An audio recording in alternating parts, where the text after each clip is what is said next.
for this final. So sorry, ladies and gentlemen, and all protocol observed, it is with great pride and honor that the Lycée des Mascarenes welcome you to this final of the public speaking competition in English, organized by the English Speaking Union.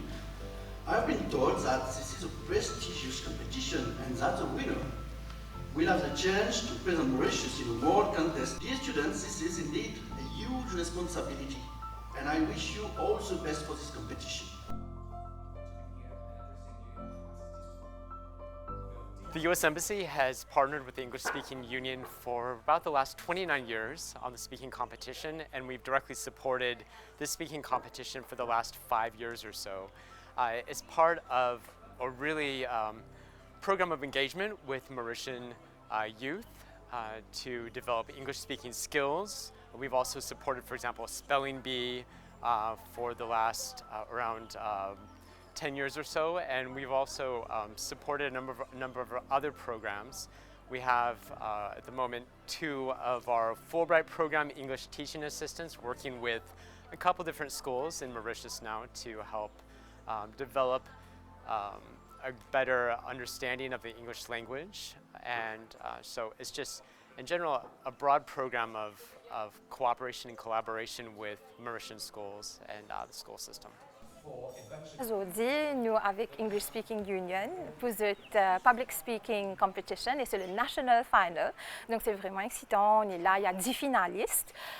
Donc là, je suis I'm part of the jury panel. Donc vraiment exciting. Ça fait vraiment plaisir d'être part of this project.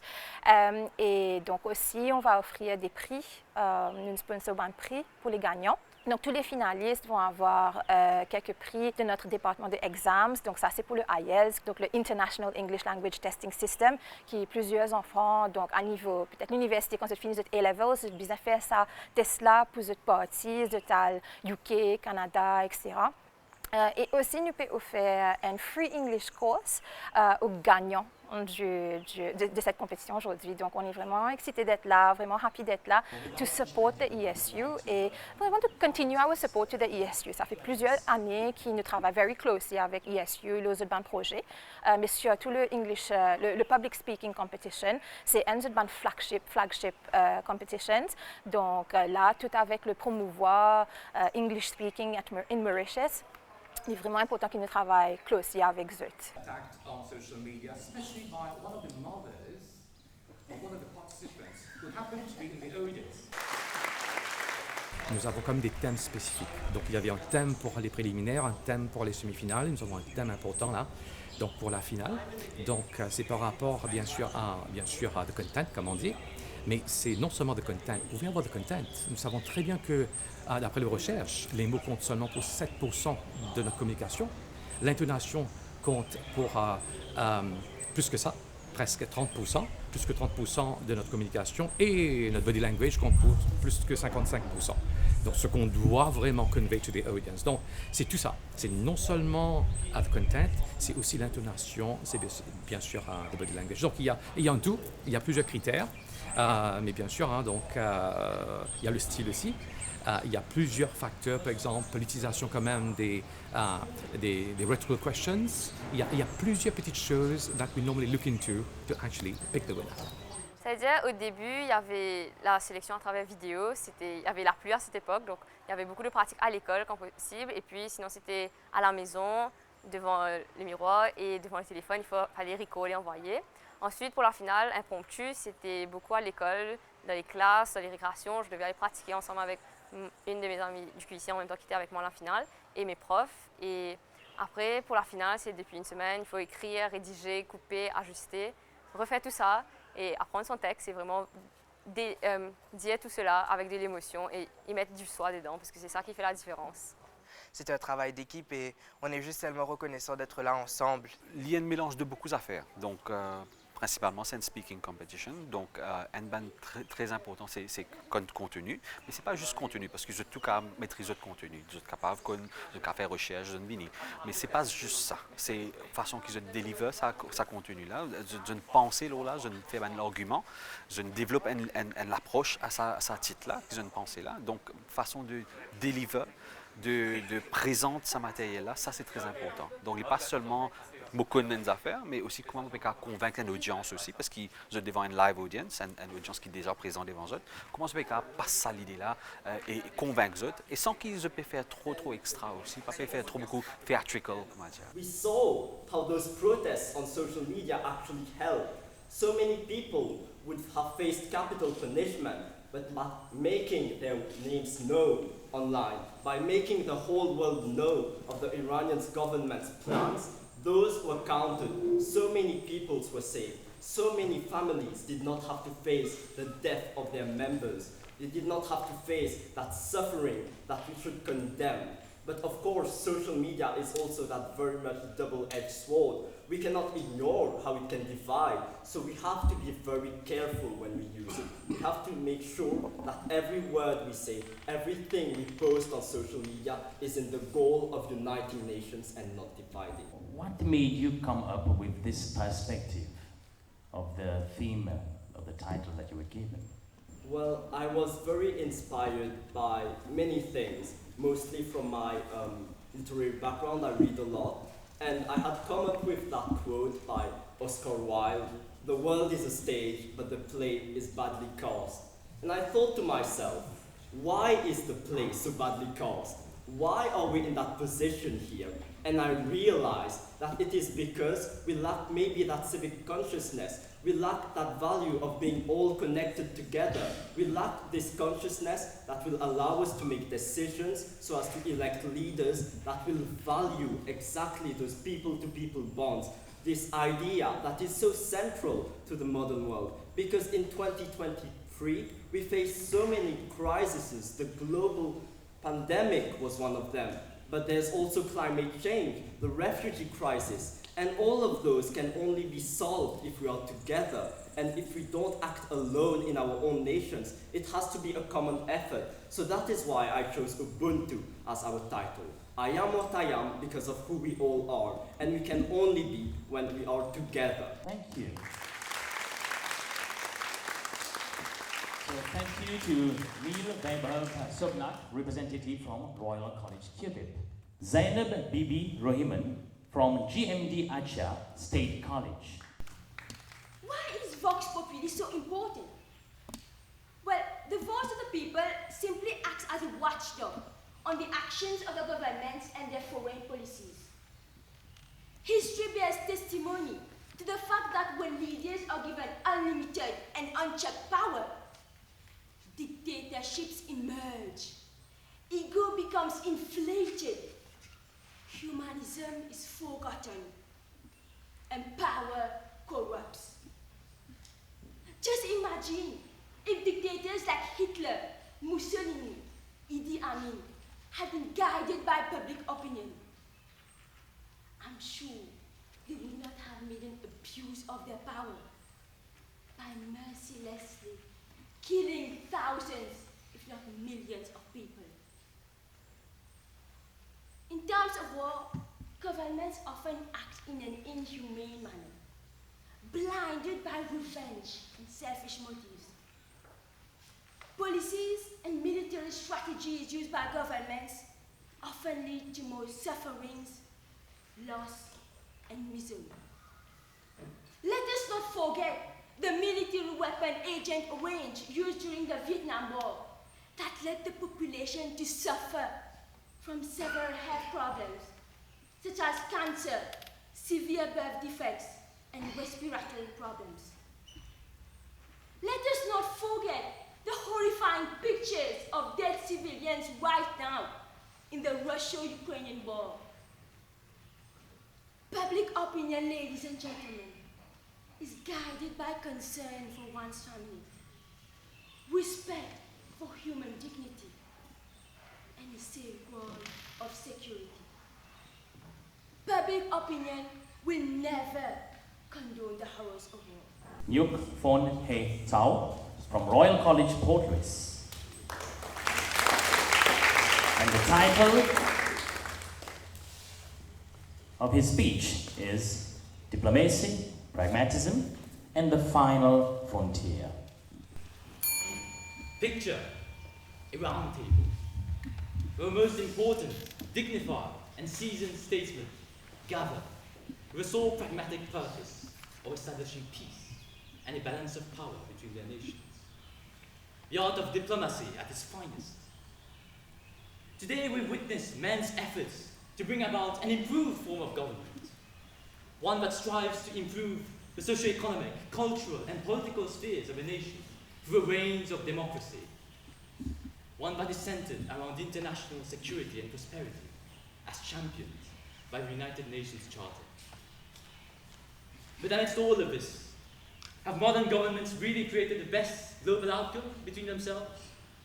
After 1 millennium of deplorable, self-indulgent monarchies and feudalism, have we really progressed as a race? Time and again, we shall witness the critical shortcomings of nation-states whose leaders prefer the aggressive, if not the selfish approach towards diplomacy. Economic superpowers have long been international players in this regard, with their involvement in Iraq in 2003, driven by the global cause for counter-terrorism, a noble cause. But at what cost? 2 decades later, Iraq's infrastructure is still in ruin. Basic facilities such as electricity and safe drinking water remain elusive in so many parts of the country. The river Euphrates, once so vibrant and essential to Iraq's water supply, has waned to critical levels as dams have been built upstream in Turkey. Kalkan, representative from Royal College of Cupid. His speech title is Who is to be held accountable? Dear Diary, tomorrow I'll be celebrating my 16th birthday. Blowing the candles on the cake Mom had saved so much for. And, of course, leaving Dad a slice for when he finally returns from the war. This will be it. Finally spreading my wings to soar the sky just as high as the kites have been flying all these years, dreaming of one day being just as free.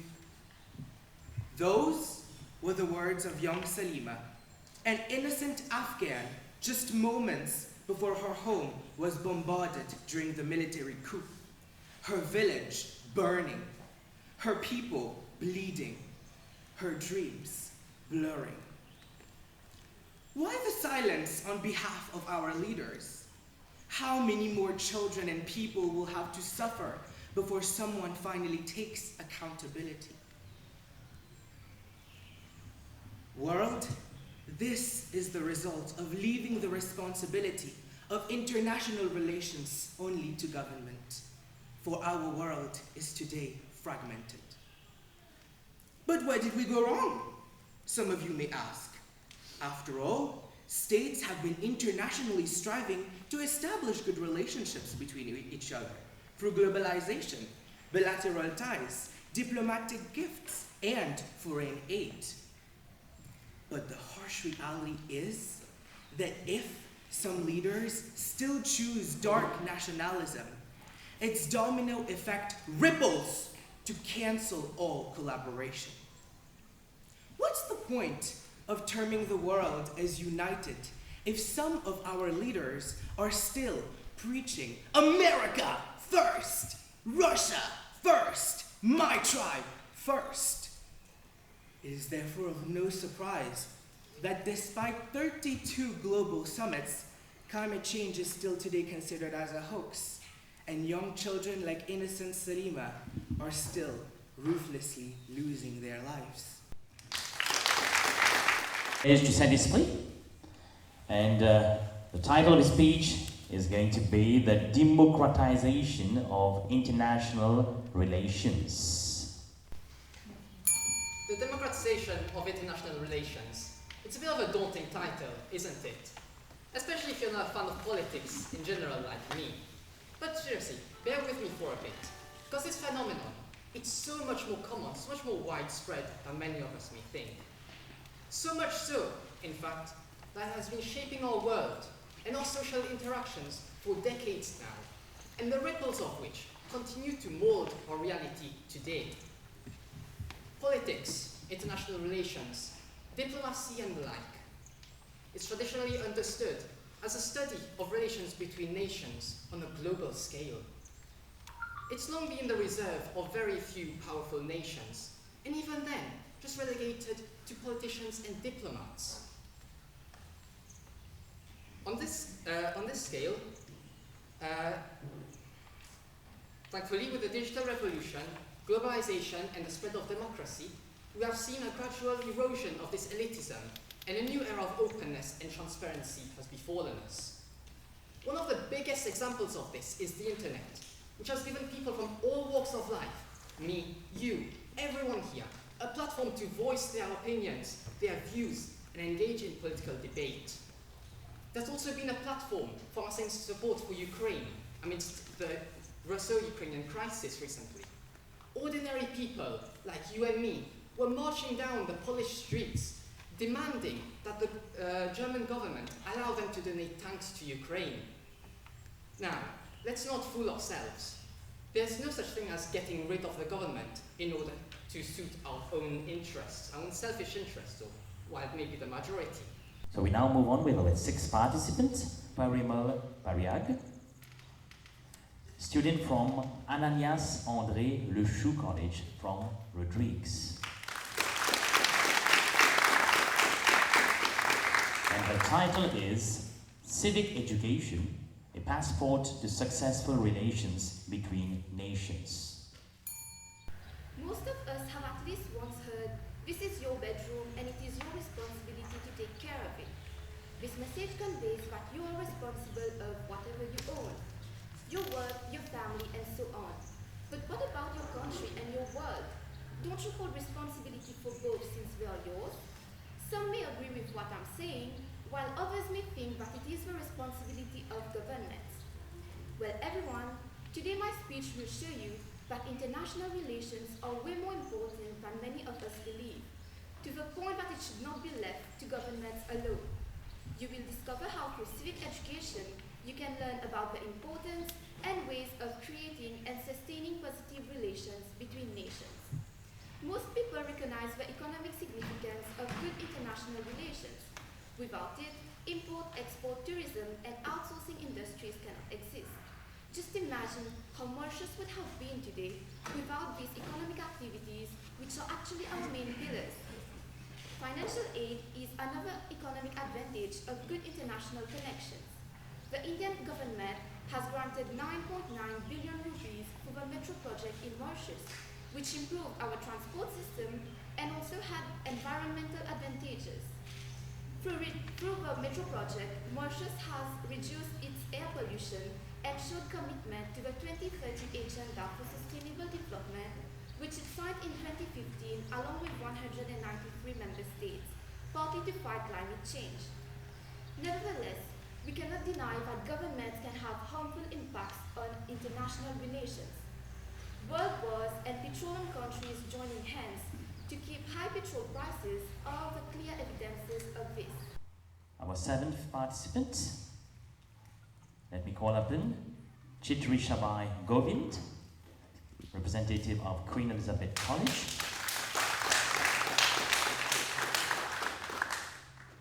Her speech title is A Step Closer Towards a Unified World. Greetings, everyone.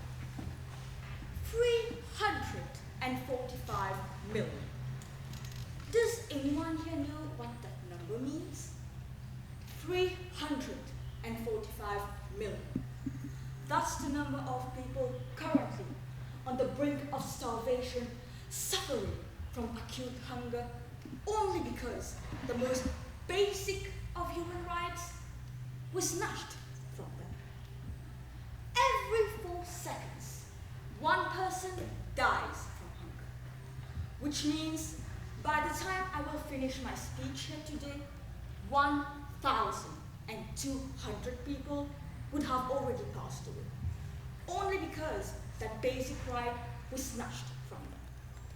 Now, you might be wondering, why am I talking about world famine when the issue today is international relations? That's because if you look at it from a certain perspective, all the world issues we face are connected in a vicious circle.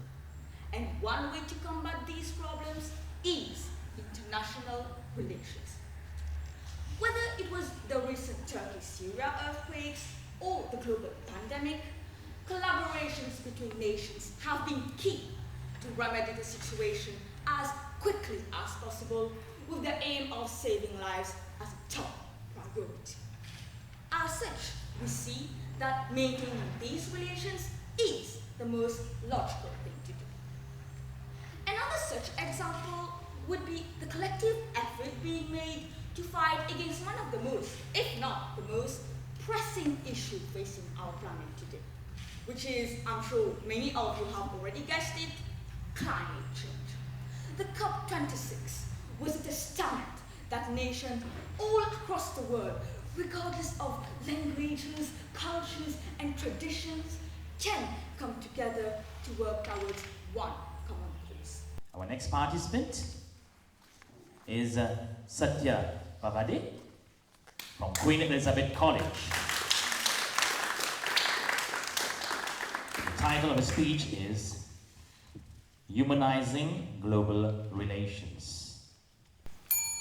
Take a few seconds and think. What are the images and ideas that come to your mind when I say the word international relations? High-level diplomatic negotiations, treaties, diplomatic relations.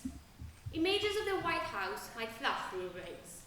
Others might picture the State House in a daydream.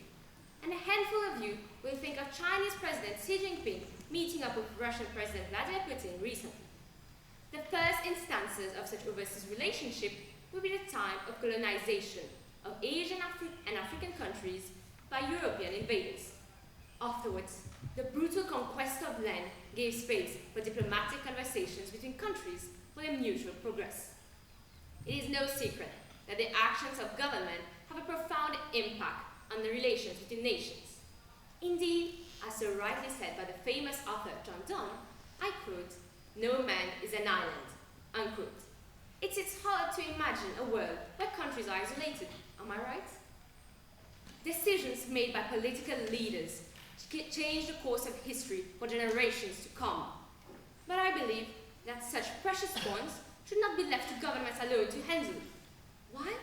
Because governments are often motivated by their own self-interest and put this in front of other nations' interests to tackle emergencies and crises. Take climate change, for example. It is a pressing matter affecting all of us here. And yet, in 2020, the United States of America became the first ever country to leave the Paris Agreement, despite the fact that they are the second world's largest emitters of greenhouse gases. Is this not, in your opinion, a clear case of governments putting their own economic interests ahead of other nations urged to tackle this crisis? You're left with two candidates now. Okay. So our ninth candidate, Aditya Ramesa, student of Collège Saint-Esprit.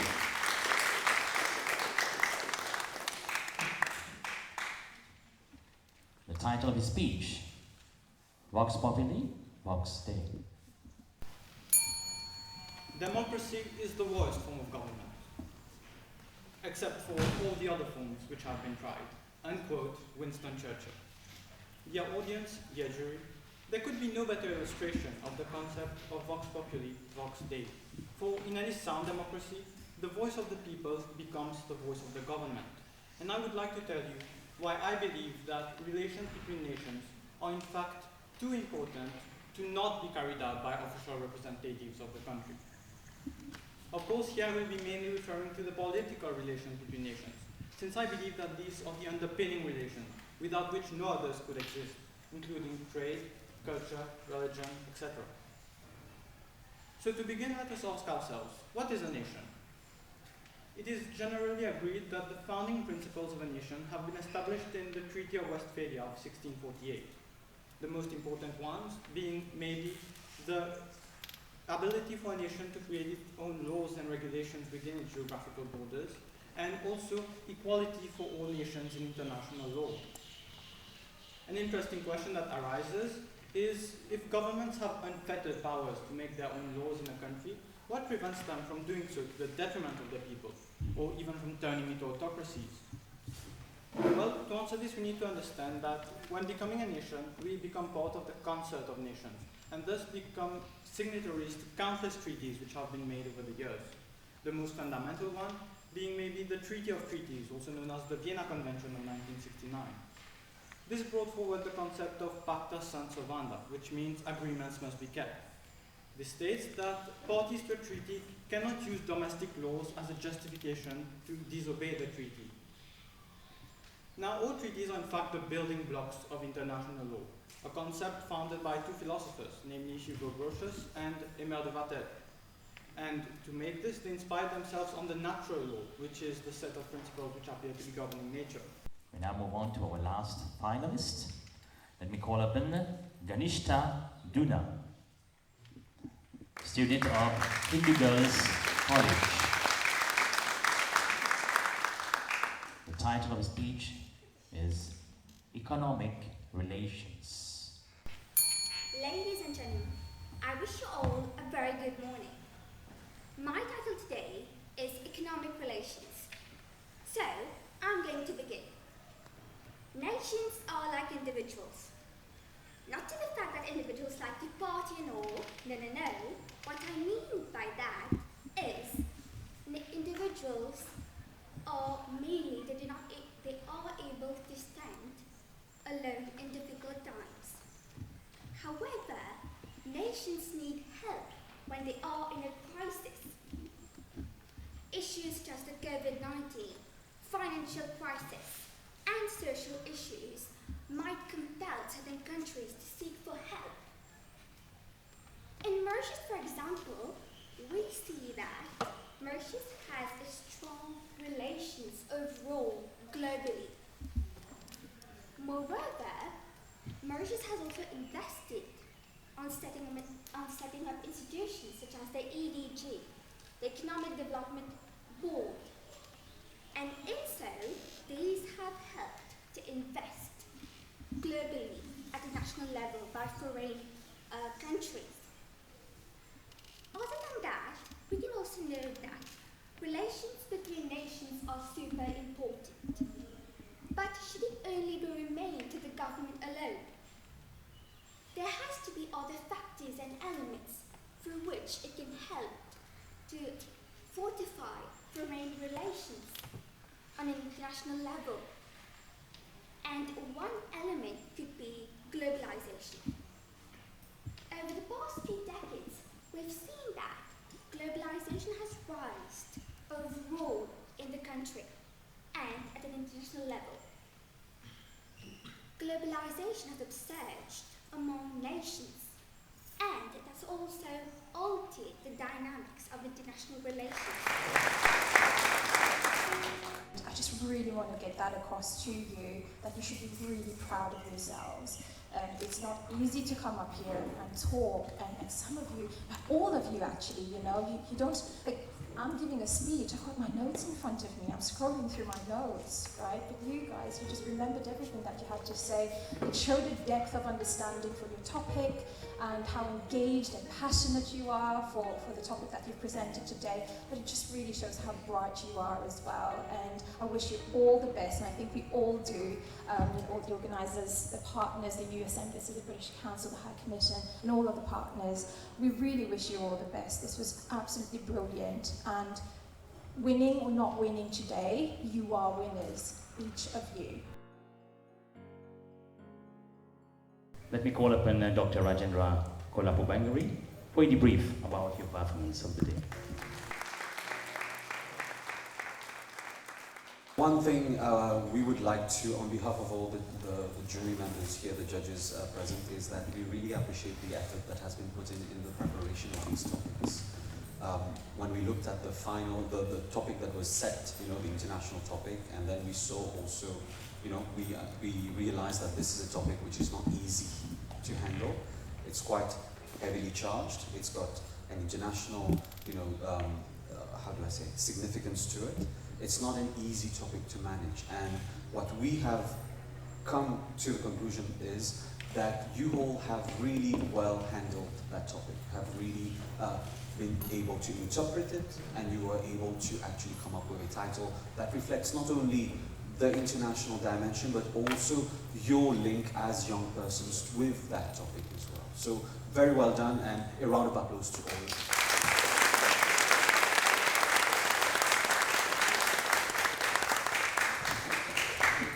So when it comes to deliberation, you must have seen us, scratching our heads over there. But it's just that at this level also, there's going to be very little difference amongst all the different participants. It's a question of what are the different strengths and what are the things that we noted, how you presented, and as we've said to you also, judging is quite a subjective affair, even when you have criteria at your disposal. Évaluer nos bonnes élèves la qualité de expression, donc de delivery qu'on nous dit, donc manière qu'ils passent de l'idée, et aussi de la façon qu'ils sont capables de raisonner, ça veut dire des épisodes topiques qu'ils ont choisir, comment est-ce qu'ils sont capables de développer une idée, développer un argument, parce qu'ils ont causé pendant 5 minutes. Donc quand on organise ça, l'idée là aussi, ça c'est le troisième critère. Donc après ça aussi, c'est est-ce qu'ils, quand on a une question time, on a une période de questions-réponses, est-ce qu'ils sont capables de répondre à cette question-là de façon appropriée, est-ce qu'ils ont écouté bien, est-ce qu'ils répondent à ces différentes questions que j'ai bien là. Donc, premièrement, une même plus grande affaire, c'est est-ce qu'ils ont maîtrise de contenu, parce que c'était un topic assez challenging quand même. Donc, est-ce qu'ils sont capables d'adresser ce topic-là, est-ce qu'ils sont capables de penser, parce qu'ils utilisaient non seulement adresser un grand topic, mais aussi développer une question dans ce topic-là. Mon message concernant le thème de cette finale aujourd'hui, c'était que le gouvernement, c'est une façon de maintenir les relations internationales, mais la plus grande partie qu'on peut utiliser pour maintenir nos relations, c'est à travers nous, le peuple, et c'est en promouvant l'empathie dans le peuple, parce qu'on est tous humains, on a tous une empathie en nous qu'on doit vraiment partager, et c'est grâce à ça qu'on peut devenir ensemble et on peut devenir plus fort ensemble. Donc, le message, c'est ça. Il faut qu'ensemble, on pense à des solutions pour éradiquer la pauvreté, la maladie, la corruption, tous les maux qui sont en train de gangréner notre monde. Mon objectif, c'était de montrer que si on veut un changement dans le monde, il faut commencer par soi. On n'attend pas que le gouvernement fasse quelque chose, peu importe qui c'est. On n'attend pas que quelqu'un d'autre le fasse à notre place. Si vous voulez être un changement, vous commencez par vous. Et vous vous mettez debout, même si vous avez peur, même si vous allez parfois rater vos mots. Le plus important, c'est d'y croire jusqu'à la fin. So the winner of the 29th Public Speaking Competition organized by the English Speaking Union and its partners, let me call upon Suhail Tawkalka of Royal College, Quebec. Congratulations.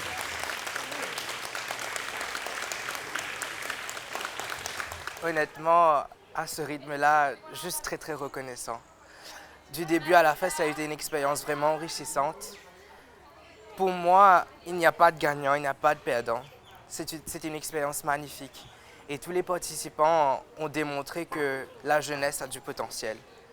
On peut tous accomplir de belles choses lorsqu'on y croit. Et croire en ses rêves, c'est le début de la réalité. Et pour moi, le fait que j'ai gagné aujourd'hui, ça me rend très ému parce que petit, j'étais vraiment timide. Si vous alliez me dire lorsque j'avais 5 ans qu'un jour, j'aurais pu utiliser ma voix pour faire un impact, je n'y aurais jamais cru. Ça n'a pas toujours été facile. Dans la vie, il y aura toujours des gens qui vont vous dire que vous n'êtes pas quelqu'un qui peut faire un impact, que vous n'êtes pas quelqu'un d'influent. Mais il faut toujours écouter son cœur et toujours croire que les opportunités de la vie, il faut les saisir.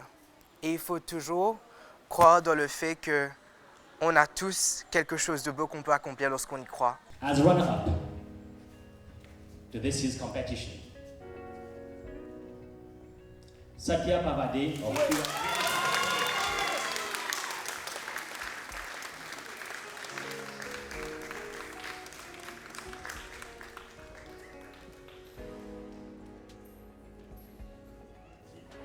C'était une très belle expérience, je veux dire. Je dois remercier beaucoup mes professeurs de l'école et de leçons qui m'ont donné beaucoup de conseils, ils m'ont guidée à travers du début jusqu'à la fin. Et je serai éternellement reconnaissante pour cette opportunité que j'ai eue de mes profs, de l'école et du ESU. Et je crois que je me suis épanouie en tant que personne grâce à cette expérience. J'ai vraiment tap in, comme on dirait, avec mon inner public speaker et je pense que je vais emmener tous ces conseils, tout ce que j'ai appris dans le futur et je vais essayer de devenir une meilleure personne en utilisant tous ces conseils que j'ai eus. Assez content de la prestance de toute la plupart des participants cette fois-ci. Donc, pour une finale surtout, nous sommes bien contents de la performance que nous avons trouvée en tant que jury. Nous n'avons pratiquement pas de grandes discussions en termes de qui s'en a choisir finalement, parce que nous tous pouvons trouver évidemment qui s'en a paraître, comment dire, et fit tous les critères.